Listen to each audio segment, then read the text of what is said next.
Пайғамбарымыздың уақытында бір кісі қайтыс болады, Алла елшісі жаназасын шығаруға келеді. Сонда бірінші сұрағаны, мынау мәйіттің қайтыс болған кісінің қарызы бар ма деді. Сонда жиналған жамағаттың ішінен бір кісі, Алланың елшісі, бұл кісіде менде өтіп кеткен қарызы бар еді, маған бермей кетіп еді. Сонда Алла елшісі әлгі кісінің жаназасын шығарудан бас тартады. Араларында біреу шығып жаназасын шығарсын, мен шығармаймын дейді. Сонда Абу Қатада сахаба, Алланың елшісі, бұл қайтыс болған кісінің қарызын өтеп беруге мен кепілдік беремін, сіз жаназасын шығарыңызшы деп өтініш береді.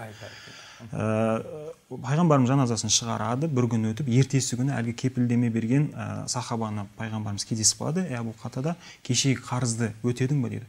Сонда әлгі кісі айтады, сахаба, бүгін ғана үлгердім, кеше үлгермей қалдым, бүгін қарыз өтеп бердім. Сонда пайғамбарымыз келесі сөзін айтқан екен, әлгі қайтыс болған кісінің қабірі, яғни денесі енді ғана суыды деп.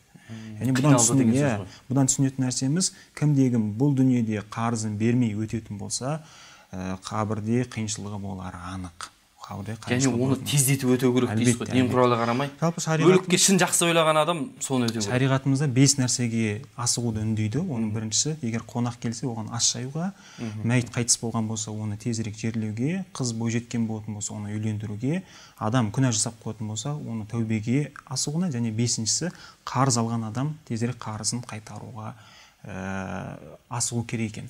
Пайғамбарымыздың бір сөзі бар, кімде-кім біреуден қарыз алып, соның уәделескен уақыты жетіп, әлгі қарыз алған кісінің жағдайы бере тұра бермесе, әрбір күні зұлымдық етілген деп күнә жазылады. Яғни әрбір күні күнәмен болады. Ол қалай, яғни сіз бір кісімен келістіңіз, бәленше күні бір айға деп қарыз алдыңыз, бір айдан кейін сіздің ақшаңыз бар, қарызыңыз бар. Қоя қойшы, өзіміздің ініміз ғой, өзімізді қой, күте қояр деген сылтаумен бермесеңіз, біліп қойыңыз, әрбір күніңіз сіздің күнәмен жазылып жатыр. Пайғамбарымыздың тағы бір сөзін айтып өтейін. Алла есет, мен қарыз алып қайтармайымша, одан да тастың астында бастырылғаным артығырақ дейді. Осыдан ұғынсақ керек, қарыздың қайтарудың қаншалықты маңызды екенін.